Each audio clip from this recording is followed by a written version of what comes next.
Muy buenos días. Les comento que el día 18, pues bueno, no me pude conectar a la clase porque no había internet en oficina. Entonces vamos a proceder con el texto del tema del día de hoy, que se suponía que era el problema del conocimiento. Dios, también aquí dice de una fuente primaria. Bueno, como siempre, el concepto y luego procedemos con la explicación. Dice.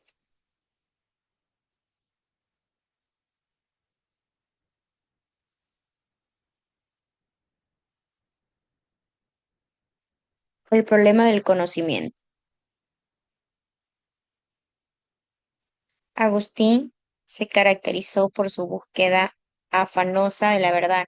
Un tiempo de su vida pasó por la duda escéptica. Para llegar a la verdad, recurrió al testimonio de su propia conciencia, que le indicaba la certeza de su existencia individual y del propio pensamiento. Ni siquiera el error puede quebrantar la certeza, puesto que si me equivoco, quiere decir que existo.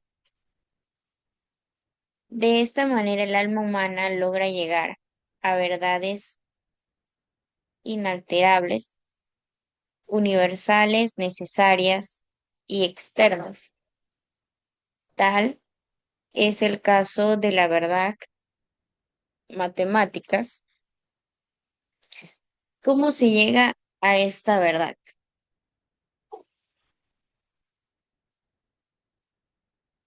Sin duda, dice Agustín, no provienen de los sentidos que solo alcanzan a cuerpos mudables y particulares, pero tampoco la inteligencia la produce porque esta facultad las encuentra y constata. Entonces la fuente de las verdades necesarias y externas debe estar en Dios, que ilumina la inteligencia para que conozca las verdades que superan los sentidos. Esta es la famosa teoría de la iluminación.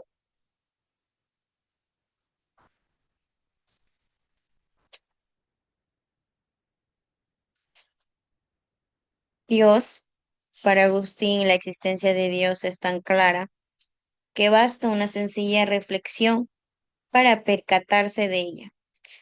Llega a un Dios vivo y personal, porque tiene como punto de partida el alma humana viviente. El argumento de las verdades eternas para el descubrimiento de Dios es de pura inspiración platónica. Encontramos en nuestra inteligencia verdades necesarias, inmutables externas, como el principio de identidad, los axiomas matemáticos, etc.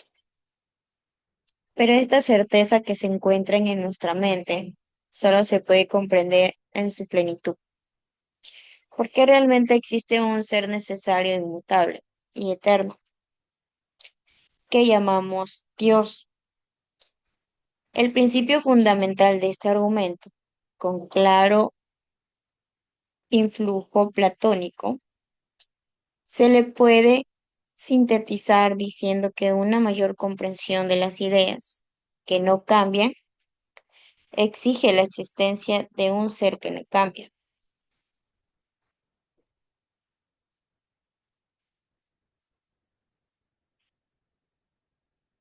Agustín comprende que a Dios se le conoce mejor callado que tratando de explicar. No se le puede conocer en sus detalles, es incomprensible e inefable. Sin embargo, Agustín hace algunas afirmaciones positivas de Dios, sobre todo respecto a su inmutabilidad y a su bondad. Vamos para poder entender. Dice que el problema de Dios, más que todo, es la rama de la filosofía que se ocupa en las posibilidades. El origen de esto y su alcance del conocimiento humano. Se plantea interrogantes sobre si es posible conocer la realidad, cómo obtenemos el conocimiento, a través de la razón, los sentidos o ambos, qué criterios usamos para determinar si algo es verdadero o falso y cómo justificar lo que afirmamos.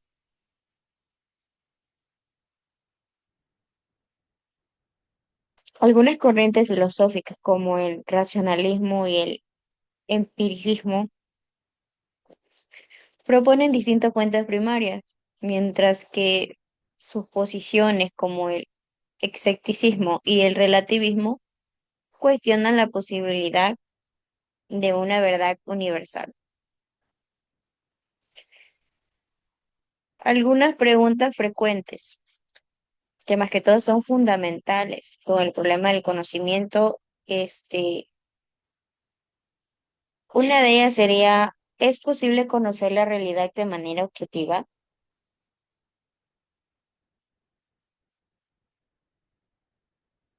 Dos, ¿cuál es la fuente principal del conocimiento? ¿La razón o la experiencia sensorial? Tres, ¿qué criterios definen la verdad y cómo diferenciamos el conocimiento de la simple opinión o creencia? Cuatro, ¿podemos alcanzar un conocimiento universal y certero o es siempre relativo al sujeto o la cultura que lo produce? También tenemos lo que son posiciones filosóficas clave. Como sabemos, el racionalismo, el empirismo, el escepticismo, el relativismo, el criticismo. El racionalismo sabemos que sostiene que la razón es la fuente principal del conocimiento. Un ejemplo podría ser Descartes, quien partió de la duda para encontrar una verdad indudable. Con respecto al empirismo, afirma que la experiencia sensorial es la base de todo conocimiento.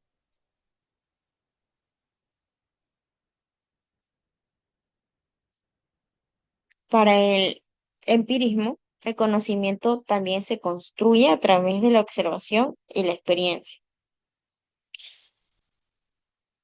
El escepticismo niega la posibilidad de alcanzar un conocimiento verdadero y seguro. También argumenta que no se puede demostrar que el conocimiento sea fiable. El relativismo sostiene que la verdad no es absoluta, sino que también depende del sujeto, relativismo individual, o de la cultura, el relativismo cultural que la produce. El criticismo busca un punto medio entre el racionalismo y el empirismo, argumentando que tanto la razón como la experiencia son necesarias para el conocimiento. La evolución de este problema del conocimiento, si nos envasamos a la antigüedad, se buscaba la verdad en un mundo cambiante.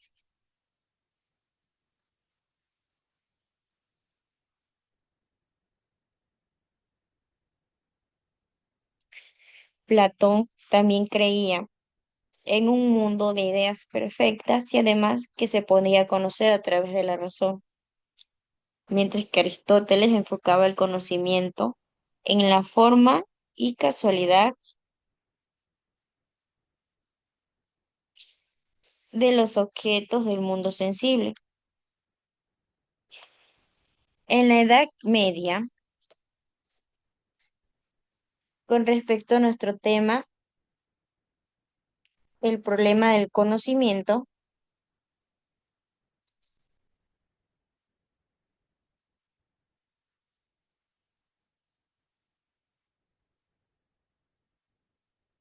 es que el problema central fue conciliar la fe religiosa con la razón heredada de la filosofía clásica.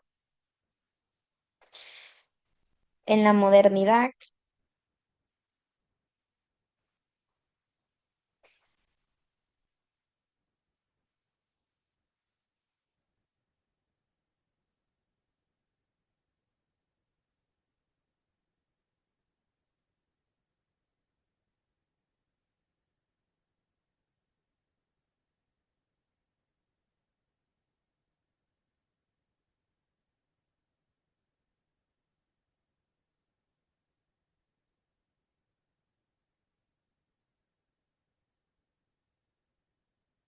que ofrecen posturas opuestas sobre si el conocimiento se produce en la mente, idealismo, o se reproduce fielmente de una realidad externa.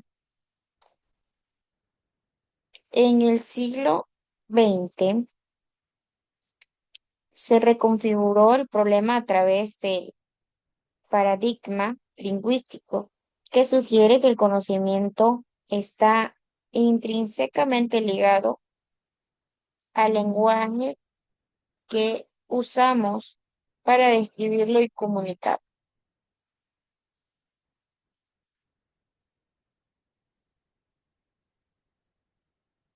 Nos referimos a los problemas mencionados en la presentación de este trabajo. ¿Es posible conocer la realidad? ¿Cuál es la fuente de los saberes humanos? ¿Qué es la ciencia? ¿Cómo se clasifica? ¿Con qué criterios se puede aceptar que cierto conocimiento sea verdadero o falso?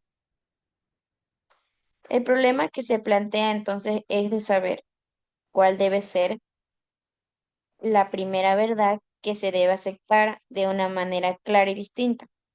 Para encontrar esa verdad, Descartes toma como punto de partida de la filosofía la duda.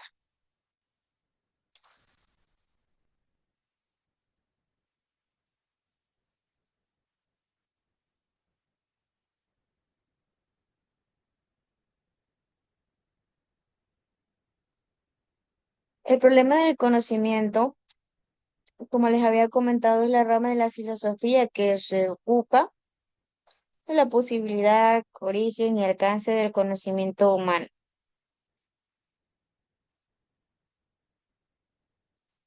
Hasta ahí tenemos claro y preciso. En la parte de abajo, donde dice fuentes primarias, dice que las ideas son las formas principales, las razones estables e invariables de las cosas que en sí mismas son no formadas y por eso son eternas, siempre permaneciendo en un mismo modo en el debido entendimiento.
No nacen ni mueren, sino que según ellas se forman todas las cosas que pueden nacer o existir, y las que en realidad nacen y pertenecen. No toda alma, sino el alma racional, las puede intuir con aquella parte más excelente que tiene y que se llama mente o razón, como con una especie de ojo o vista interior e intangible. Aún más, esta intuición de las ideas no las logra un alma racional cualquiera, sino el alma pura y santa que tiene una vista sincera, serena, sana y semejante a las cosas, que intuye en su inteligibilidad. La frase describe la concepción de San Agustín, como dice aquí en la parte de abajo, de Hipano, sobre las ideas divinas. Para él, las ideas estaban formadas principalmente eternas y inmutables, contenidas en la mente de Dios. Esas ideas tampoco habían sido y no fueron creadas, sino que son las razones ejemplares o arquetipos según las cuales se crea el mundo sensible.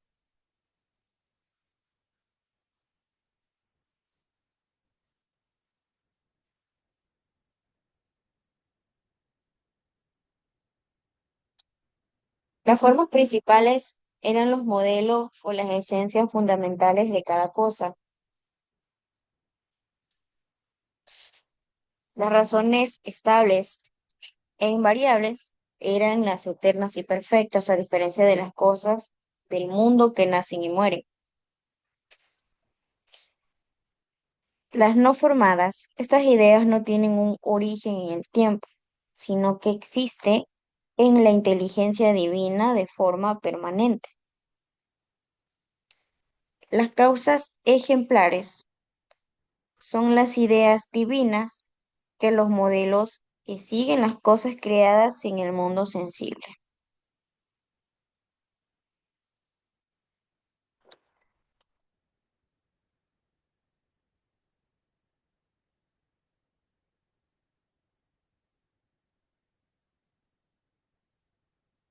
Entonces, ¿qué entendemos? Que en la teoría de San Agustín afirma que el alma humana conoce no solo las cosas materiales, sino que también su esencia. Eso es lo que yo entiendo con lo que acabé de leer y que las ideas universales de Platón, sin embargo, para Agustín el alma humana no es preexistente, sino que también una creación de la nada. Los principios que componen en el que se inspira la filosofía de San Agustín son la interioridad y la participación e inmutabilidad. Con el primero hace una invitación al sujeto para que se vuelva a sí mismo, pero no para pararse en el suelo, sino para que se dé cuenta de que en él hay algo más que lo transcendiente. La ética de San Agustín también se centra en la felicidad. No solo se puede encontrar en Dios, y está marcada por un fuerte enfoque en el amor, el libre albedrío y el examen de conciencia. Para él, el bien supremo y la verdadera felicidad están en Dios, por lo que el mal surge del alejamiento de él. La voluntad humana es libre, pero también debe estar orientada hacia Dios para actuar correctamente, y su ética busca la reconciliación entre la fe y la razón. Los elementos claves de la ética agustiniana respecto a Agustín está la ética del amor, que Agustín enfatiza que el amor de Dios es el objeto supremo y que la ética se basa en amar a Dios y a los demás como reflejo de este amor.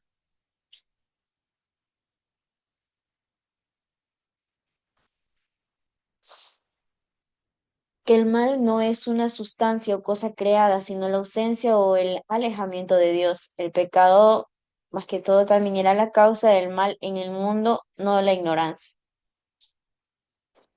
San Agustín no ve una oposición entre la razón y la fe, sino una complementariedad. La razón ayuda a entender lo que se puede creer y la fe eleva la razón de un nivel superior. para comprender la verdad que Dios ilumina en el alma. Para Agustín también el ser humano, corrompido por el pecado original, necesita la gracia de Dios para poder actuar correctamente y alcanzar la verdadera felicidad. Bueno, chicos, sin más que decir, esta sería la clase que faltaba más que todo. Espero que tengan un bonito día, que hayan entendido sobre el problema del conocimiento.